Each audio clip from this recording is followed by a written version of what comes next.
Good morning students. कल हमने topic किया था how do acids and bases react with metals. ठीक है, और हमने देखा था रिएक्शंस में एसिड प्लस मेटल जब हम करते हैं तो सॉल्ट प्लस हाइड्रोजन गैस बनती है। ठीक है, तो ऐसी क्या चीज़ है सभी एसिड्स में कौन सी कॉमन चीज़ है। ठीक है, इसी तरह से जब हमने बेसिस के साथ रिएक्शन देखी थी तब भी उसमें हाइड्रोजन गैस लिबरेट हो रही थी और सोडियम जिंकेट, ठीक है, इस तरह से एक सॉल्ट बन रहा था। तो दोनों में क्या कॉमन है, एसिड्स, सभी एसिड्स में क्या कॉमन है और सभी बेसिस में क्या कॉमन है। आज का हमारा टॉपिक यही है। ठीक है, उसके लिए प्रीवियस पार्ट में हमने ये ऑब्जर्व किया था कि जब एसिड्स रिएक्ट करते हैं मेटल्स के साथ they all generate hydrogen gas, वो सारे के सारे हाइड्रोजन गैस बनाते हैं। So it appears that hydrogen is common to all acids. तो ऐसा लगता है कि जो हाइड्रोजन है वो सारे एसिड्स के लिए कॉमन एक पार्ट है। ठीक है, इसके लिए let us do an activity to show that all acids have hydrogen ions. तो इसके लिए हम एक एक्टिविटी सेटअप करेंगे जिससे कि हम पता लगा सके कि ये बात सही है। ठीक है, उसके लिए हमें मटेरियल चाहिए beaker, dilute hydrochloric acid, dilute sulphuric acid, 2 iron nails, लोहे की कीलें जो होती हैं, रबड़ कॉक, battery, bulb, switch, connecting wires, solutions of glucose and alcohol. 2 solution हमें ऐसे चाहिए जो एसिडिक नहीं है और 2 सॉल्यूशन हमें ऐसे चाहिए जो एसिड्स हैं। ठीक है, तो इसके लिए हम ये सेटअप लगाएंगे। कॉर्क के ऊपर हम इस तरह से 2 आयरन नेल्स को रखेंगे, उनको कनेक्टिंग वायर से कनेक्ट करेंगे। ये हमने इसको बैटरी से कनेक्ट किया, बल्ब है और ये स्विच है, और साथ में हमने यहाँ पे एक बीकर लिया है जिसके अंदर हम सॉल्यूशन डालेंगे जिसे हमने चेक करना है। तो सबसे पहले जब हमने डाइल्यूट हाइड्रोक्लोरिक एसिड को हम इसमें डालते हैं तो ये जो ऑब्जर्वेशन है कंप्लीट, ये सर्किट कंप्लीट होने के बाद हम देखते हैं कि बल्ब ग्लो करता है। ठीक है, फर्स्ट ऑब्जर्वेशन में डाइल्यूट हाइड्रोक्लोरिक एसिड को डाला तो बल्ब ग्लो कर रहा है। सेकेंड ऑब्जर्वेशन में हमने सल्फ्यूरिक एसिड को डाला तब भी बल्ब ग्लो करता है। इस तरह से हमने 2 बार एक्सपेरिमेंट किया। उसके बाद हमने थर्ड टाइम सुक्रोज सॉल्यूशन को डाला इस बीकर में और फिर अगेन यही सेटअप लगाया तो उस टाइम कोई बल्ब ग्लो नहीं किया। ठीक है, फोर्थ टाइम हमने अल्कोहल डाल के इसको किया तब भी कोई बल्ब ग्लो नहीं किया। Means glowing of bulb indicate there is a flow of current in the circuit. इसका मतलब है कि सर्किट में जो है करंट फ्लो कर रहा है। जिस टाइम 2 बार बल्ब ग्लो किया और 2 बार नहीं किया, तो जिस टाइम बल्ब ग्लो किया इट मीन्स वहाँ पे फ्लो ऑफ करंट है and that is the electric current is carried through the solution bye ions. इसका मतलब है कि जो इलेक्ट्रिक करंट जो है उसमें आयंस हैं जिसकी वजह से वो करंट फ्लो कर रहा है।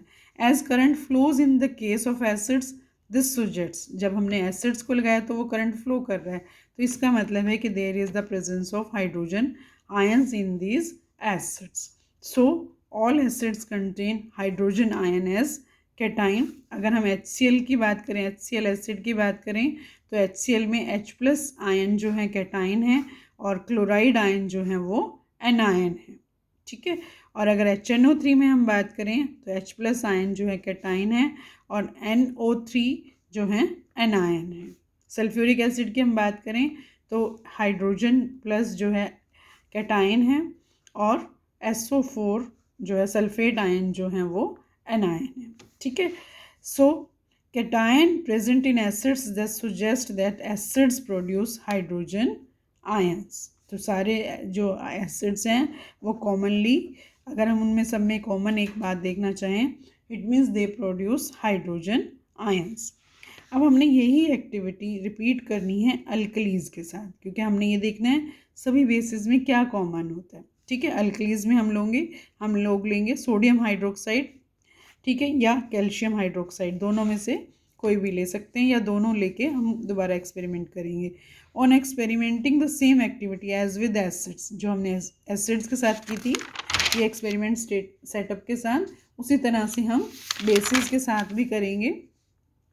We observe that all bases have hydroxyl ions in common. जब हमने इनको किया तो हाइड्रोक्सिल आयंस जो हैं कॉमन में हमें पता चले और सारे के सारे बेसिस में ये हाइड्रोक्सिल आयन होता है।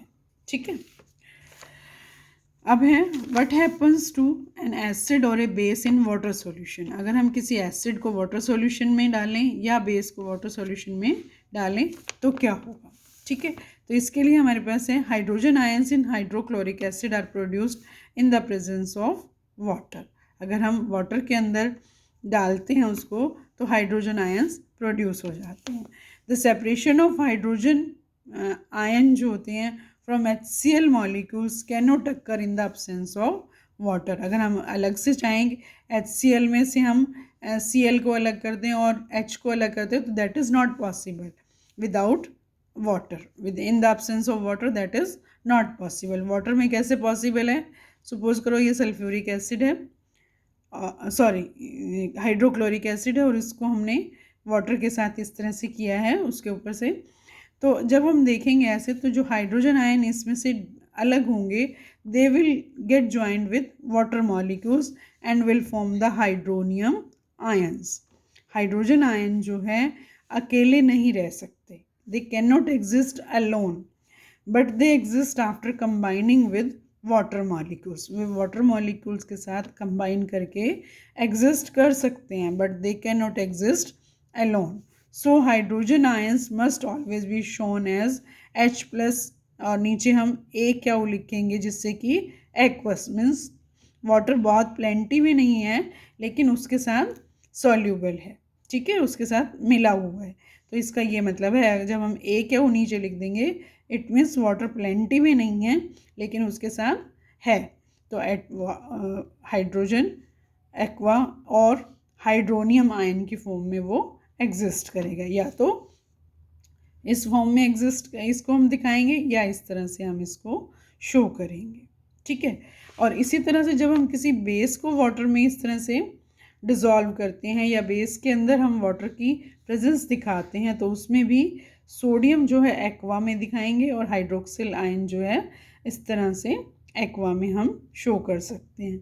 Hydroxyl ion can remain exist alone. ठीक है, तो इस तरह से हम इसको दिखा सकते हैं। जो बेसिस हैं वो जनरेट करते हैं हाइड्रोक्सिल आयन, इसको हम हाइड्रोक्सिल आयन बोलते हैं। They generate hydroxyl ions in water. ठीक है, नाउ हमारे पास दो कॉन्क्लूज़न आ गए जब हम दोनों को हमने उसमें किया वाटर की प्रेजेंस में। तो एसिड्स जनरेट हाइड्रोजन आयन और basis generate hydroxyl ion in water.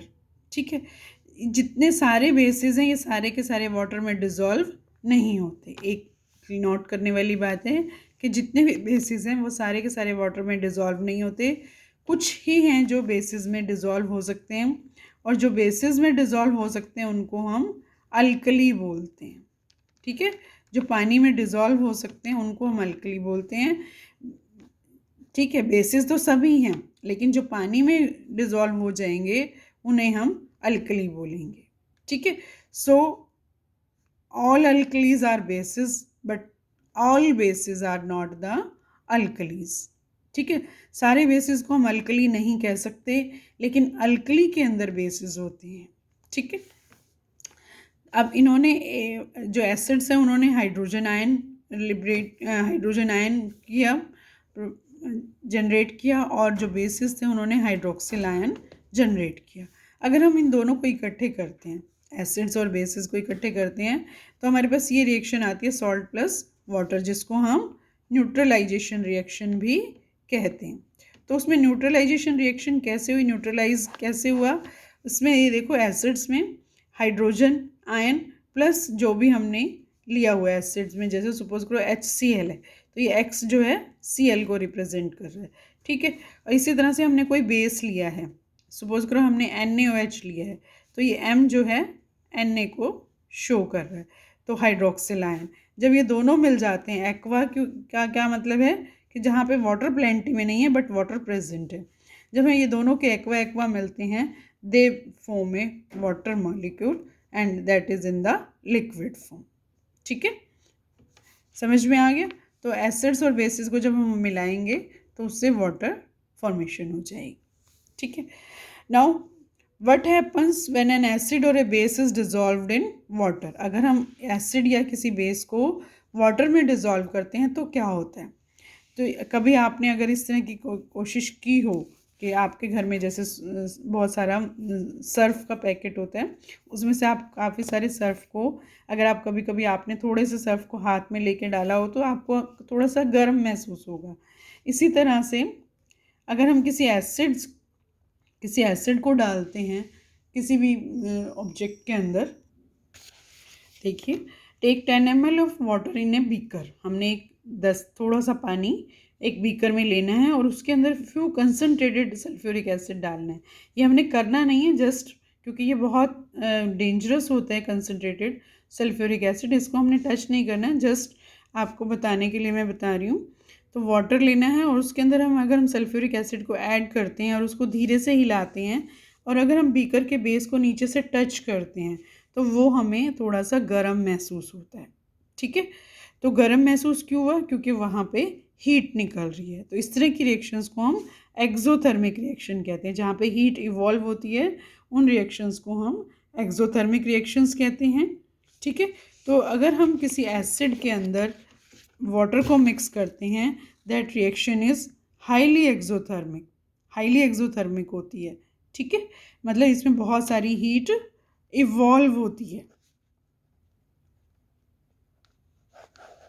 ठीक है, तो ये काम हमें नहीं करना है किसी भी हाल में, क्योंकि ये हमें जब भी चाहिए होता है, हमें मार्केट से जिस तरह का भी हमें चाहिए होता है वैसा मिल जाता है, हमने घर पे ये काम नहीं करना है।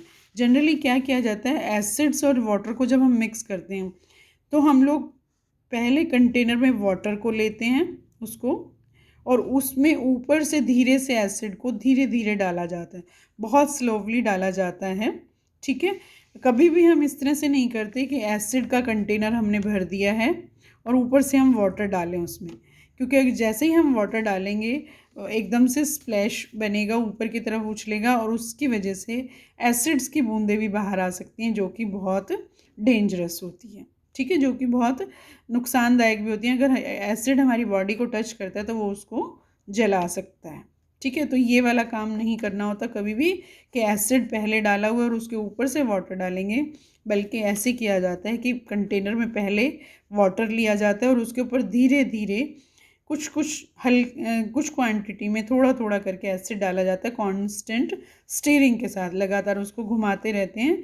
और क्योंकि अगर एकदम से ऐसा करेंगे, बहुत सारा एसिड डालेंगे, तो हाईली एक्सोथर्मिक होने की वजह से ये बीकर टूट भी सकता है।